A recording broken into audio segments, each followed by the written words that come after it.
Tingin.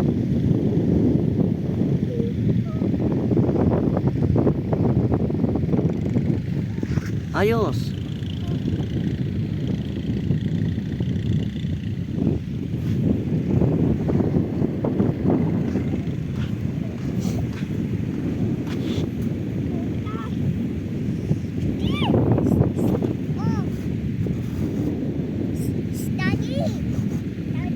Hali ka na. Tara.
Tayo.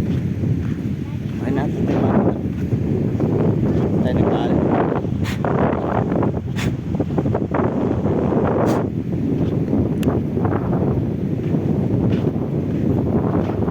Ang mga paps, uwi muna kami. Magkakape muna kami kasi maaga namin dito sa sandbar. Ako din kasi itong anak ko nag-aaya. Pero napakasarap talaga dito. Lalong ganitong oras kasi sa nakakapagpalakas ng katawan dahil sariwang hangin. Medyo nabibilad pa yung katawan mo ng bagong sikat ng araw. Kaya napakalakas ng mga katawan ng mga bata dito kahit nakakulaw. Sila basta-basta nagkakasakit.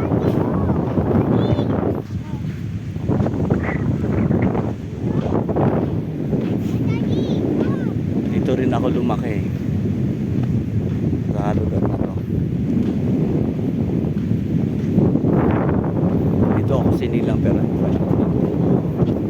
mula nung 9 years old umalis na ako dito at pabalik-balik na ako. Talaga ako nakapaglag dito.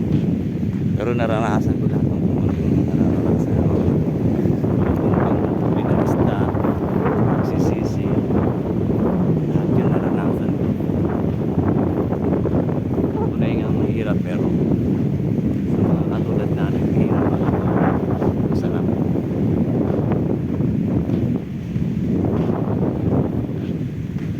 Yung mga shape ng alon, meron pa rin sila dito. Meron pa rin mga lansya na malalaki nila. Diyan kami sumasakay papuntang Cortez. Diyan kayo si mga lansya na yon na malalaki na yon. Diyan kami sumasakay papuntang Real Quezon. Yung mga isla na yan, napakaganda niya mga isla na yan. Pagdito sa atin may mga isla din sa atin. Napakaganda rin. Malapit lang yan, malayo lang yan pag sa camera. Pero pagka pinuntahan mo yan, 10 to 15 minutes lang matulog ka na.